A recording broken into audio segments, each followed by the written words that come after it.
Hey everyone, this is Spidey 101, and yes, I have been gone for quite a bit. I've been doing my Brie Larson project, which I'll talk about more in detail later on. And that's going very well, by the way. Um, I've obviously had 2 weeks of school, which has been busy. And yeah, that's pretty much what I've been doing. So, a lot of things have been happening while I've not been making videos. Specifically Disney related. A couple Disney trailers came out. The Disney Fox deal just got finalized a couple days ago. And I'm here to talk about everything I missed. So, here we go. First I'm going to talk about the trailers. So I'm going to start off with the first trailer that came out, which was the Aladdin trailer. Now, for those of you that have seen my video on my thoughts on the Aladdin sneak peek, I thought, like, I was worried, but I was concerned, mainly because the animation on the genie just looked very, very strange. And, it wasn't something that I was a huge fan of. I couldn't even defend Disney on that. And I'm like the huge Disney guy, so if you need me to defend Disney, I'll do it till my last breath. But this trailer I saw, it was really good. Obviously the standout scene was, the montage of a whole new world. Do you trust me?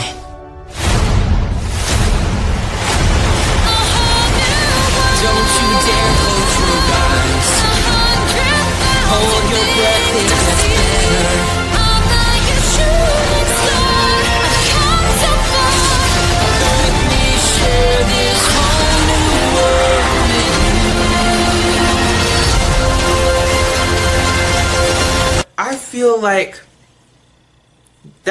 like the genie looks a lot better this time, because I saw a photo of him doing like a pose like to Aladdin, and I thought that picture looked pretty good, and it came out around the same time that the sneak peek did, and I thought, like, this picture looks good.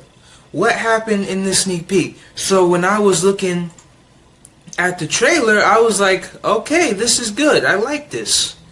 And I like how the tone of the movie is. I like that there's still comedy here. It almost reminds me of Prince of Persia, how some of the things are executed in the trailer.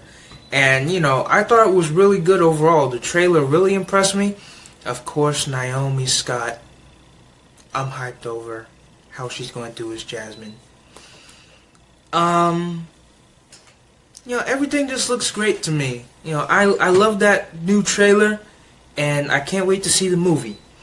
Now on to the second trailer, which was Avengers Endgame. Now, I feel like I'm going to get some flack when I say this, but just hear me out. The reason why I did not react to this trailer is because, one, I was at school when it came out. Same thing with the Aladdin trailer, and the trailer that I'm going to talk about after this one. But, I watched it, and I did not get hyped up at all. It's like, here's the thing with these Avengers trailers, especially with Avengers Endgame. I've already said before, Captain Marvel was my most anticipated Disney film of this year. And second place would be Spider-Man Homecoming, and third place would be... I think every day that passes, I get more and more excited for Frozen 2, so I would put that in secondary list. Fourth would be The Lion King, and then fifth would be Avengers Endgame. I'm just not that hyped for this movie. I'm sure that I'm sure that the movie's gonna be great and all. I mean, it still has, you know, my girl Carol, so of course it's going to have that hype factor for me. But I don't know if it's just the way they're cutting the trailers, but the first trailer didn't hype me up. The second, the Super Bowl spot didn't hype me up. The third, and this new trailer did not hype me up. It didn't get me emotional either, but you know, mainly it was just a trailer about like flashbacks and, oh, we gotta do this. We gotta set out this plan. We gotta do it. And I'm like, okay. I'm not like, oh my God, Avengers! No, I'm not like that. Cause ever since Avengers Infinity War came out, like it's been like a year now since that movie came out, and you know, I'm like neutral now. Like I can watch that movie without going like except for the Spider-Man part. I have to look away at that every time. And the Gamora part too. I can't look at Spider-Man or Gamora's death scenes. I just can't. I cannot. That's why every time I watch Avengers Infinity War on Blu-ray, I'm like, I hate that Vormir scene. And I hate that scene at the end. But, anyway. The trailer didn't hype me up that much. Obviously, you know, the part at the end.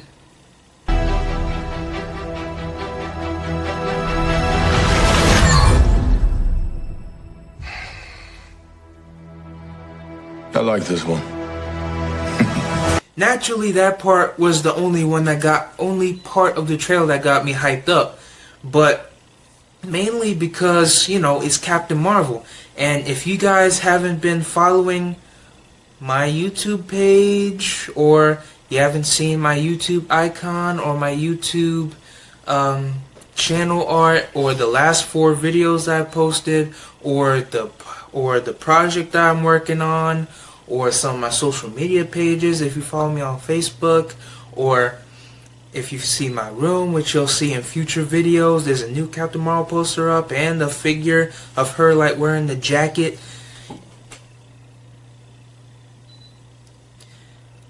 I have, and of course my favorite films list has changed since I've seen Captain Marvel.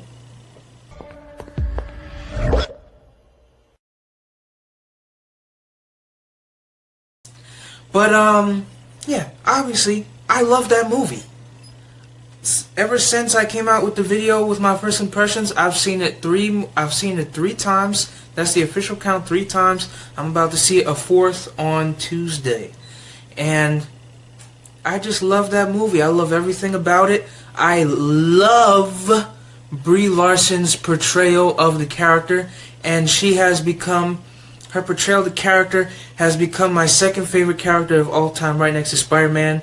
Yes, she bumped Ray out of place. That's how much I love this character. And whoever said... I'm not trying to bring up like trolls or anything, because the whole topic of that just drives me insane.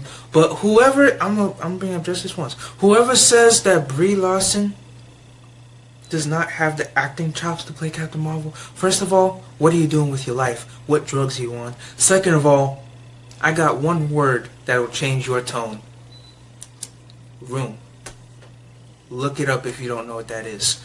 But she is such a phenomenal actress, and I can't wait to do this piece on her, because, well, I'm not gonna go into my whole, you know, Brie Larson spiel, because I can go on 10 hours to how much I love Brie Larson. But yeah, overall, Captain Marvel was a great movie. I love every bit of it. It's my favorite movie of all time now. It's the only MCU movie that I hold that high of a regard for, except the Spider-Man movies. Those are in their own vein. But I love this movie. I love the character. I love the portrayal of the character. I love everything about it. So, of course, anything you put Captain Marvel in, I'm going to get hyped up over. And, yeah, what they showed in the trailer was cool. I like the tone of it. I like the fact that like it has that Hunger Games Mockingjay Part 2 type feel to it. I like that, but, you know, it didn't hype me up that much. Like, I was more hyped for the Frozen 2 trailer than I was for this. I feel like that's kind of like, ooh, but, you know, like, maybe it's because they're just hiding so much to, you know, what they're going to show in the theaters.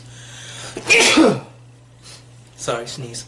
But, you know, just didn't get me that hyped up. So, I'm excited for the movie. Not my most anticipated Marvel film. Two films that are above this film. That, of course, being Captain Marvel and Spider-Man. But,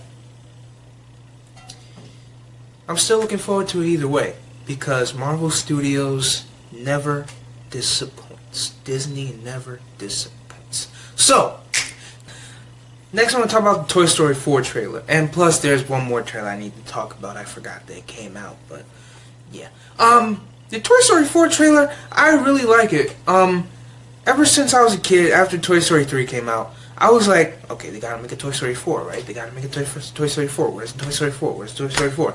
And then, you know, months came by, years went by, decade went by. It was like a long time when I realized we're probably never going to get Toy Story 4. And then Pixar made the announcement. We're making Toy Story 4. And I got so happy. And then it got delayed for Incredibles 2, which was a good choice, but, you know, I was kind of like, So, the whole time I've been thinking, like, you know, a lot of people think that this sequel is unnecessary. I've been talking to a lot of Disney fans that think that, you know, it should have ended at the third one. But at the same time, I'm like, I see the third one as the ending to Andy. But what if Toy Story 4 is an ending to the arc of the toys? You know, and especially when I rewatched Toy Story a couple of months back, the same thought occurred in my head. And so, you know, the trailers for Toy Story 4, I reacted to the teaser trailer, and of course I was hyped up. And then I saw the Super Bowl, and then I saw that they released another one the day after that. And that one was like, And then the Super Bowl trailer came out, and besides like the reintroduction of Bo Peep, it was still like, And then this one came out, and I say it was absolutely dynamite. Like, I think that, you know, I think this movie's gonna be really good. Especially because of this trailer. I don't know if anyone realized it, but the dolls that like chase Woody and Forky around, that's like the little puppet from Goosebumps, you know, Slappy. I appreciate that Easter egg. I don't know if anybody else noticed it, but I did. But yeah, it was a good trailer. Not really that much to say about it because it didn't really reveal that much except for like Woody being like tempted to like stay with Bo Peep with the outside world with all the loose out there toys, which is really interesting, and then Buzz going out to find him. But yeah, that's really all I gotta say about it. It was a really good trailer, really good. I can't wait to see the movie, and the poster was okay. Now on to the fourth trailer I have to talk about, which is the newest sneak peek, I would say, of Descendants 3. Now, Descendants 3 is a film that I am anticipating so much. Literally, this movie could not come any sooner. I can't wait for Descendants 3. I love Descendants 1, I love Descendants 2, I even loved Wicked World. All of those shorts. I even love those. So I cannot wait to see it. I saw the first trailer, got hyped up.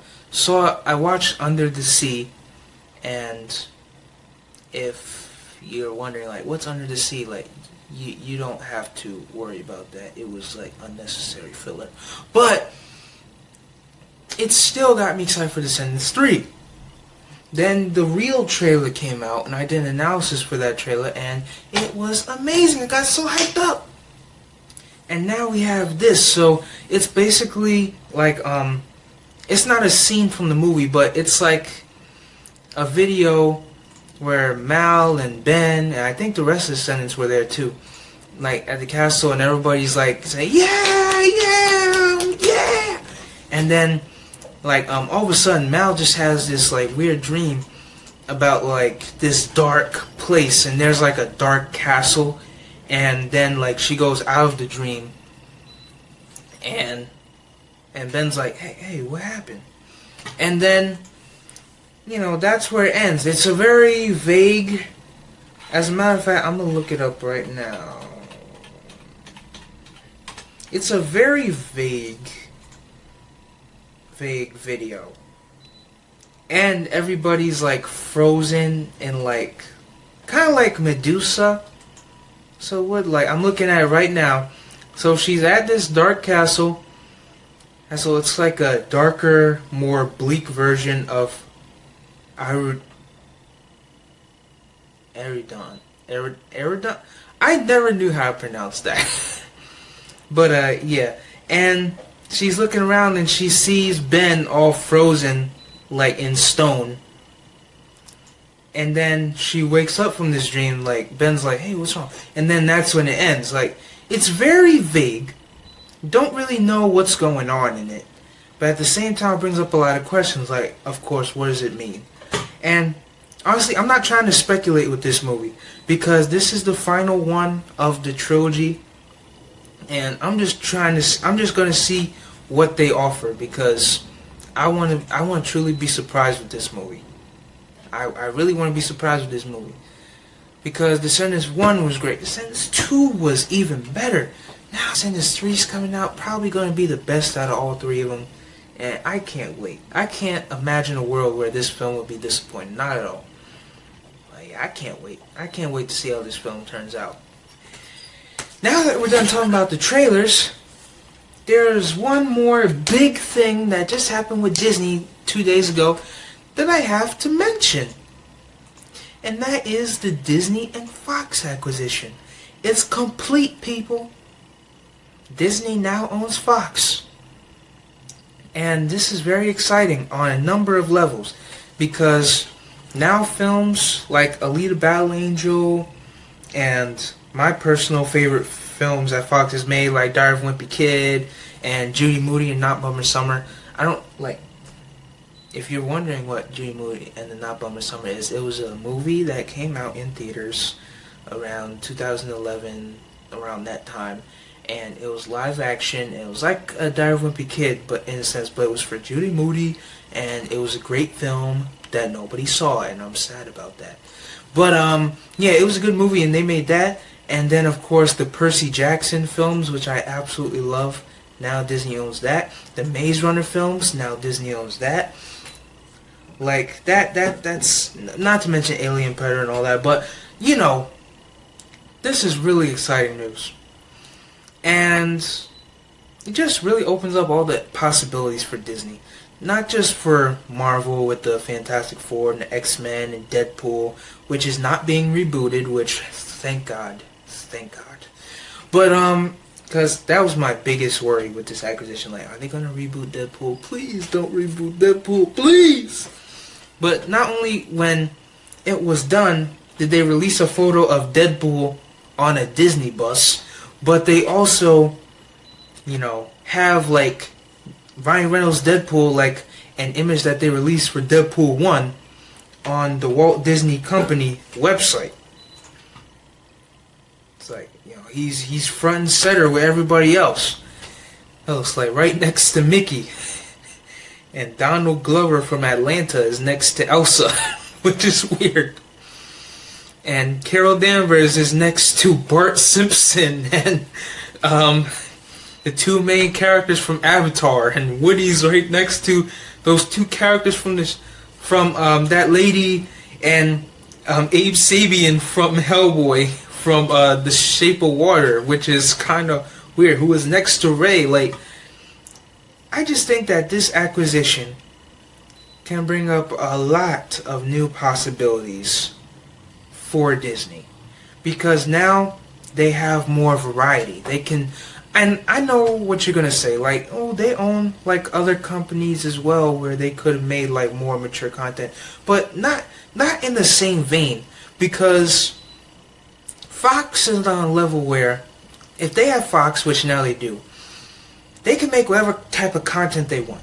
They can make an R-rated Marvel brand, which they said they're going to do, and now is pretty much confirmed that they're going to do. They can have like multiple like TV shows on there for like different types of properties that they have. They could do whatever they want now that Fox is theirs. And plus that means that Disney is going to be even more profitable. When the Disney streaming service comes out, that's going to be an even bigger factor, especially when it was announced that Captain Marvel was going to be the first movie that was going to be exclusive to the Disney streaming service, and the Disney streaming service opening next month, and that's the first movie that's going to be exclusive, and how well Captain Marvel has been received, and how well it's doing, and how many fans there are of Captain Marvel. Like, now that that's going to be the first one, that's automatically going to bring subscribers in. And then you have original Marvel content, original Star Wars content, original Pixar content, which I don't know how that's going to work, because they're going to have to put a huge budget. They're going to make, original Pixar content. They're going to have more mature Marvel stuff. They're going to have anything they think of. And it's exciting to me, and I'm happy for Disney, because I just think now is the greatest time to be a Disney fan. Because as Disney continues to thrive, and as they continue to be successful, introducing new diverse characters, like, well, obviously I don't have to say, well, just adding new diverse characters, new diverse properties, new diverse ideas and concepts, bringing in, like, childhood franchises that everybody loves, like, it's just self-explanatory. In my eyes, it's just self-explanatory to me. So, I'm really proud of Disney, and it looks like this year is definitely, without a doubt, going to be the year for Disney. And the years past will be infinite years for Disney. Because they're going to be getting money like all over the place. They're going to be getting it from Marvel Studios. They're going to be getting it from Pixar. They're going to be getting it from Fox and Fox Searchlight. They're going to be getting it from Lucasfilm. They're going to get money like all over the place. And, I hope Disney's ready for that, because they're about to be like the richest movie company like in history. So, yeah. I'm really proud of Disney right now. I really am, I have to say. Because after Captain Marvel, like, I just know this year's going to be great. Because they started off with Captain Marvel. And if Captain Marvel was as great as it was, I can only imagine what other movies Disney's going to put out. Well, we already know what other movies they're going to put out this year, but I'm just saying, like, it's just really exciting, I'm proud of Disney. Yeah, I'm proud. So yeah, now's a great time to be a Disney fan, folks. It really is. So yeah, I'm Spidey Fan 101 saying peace.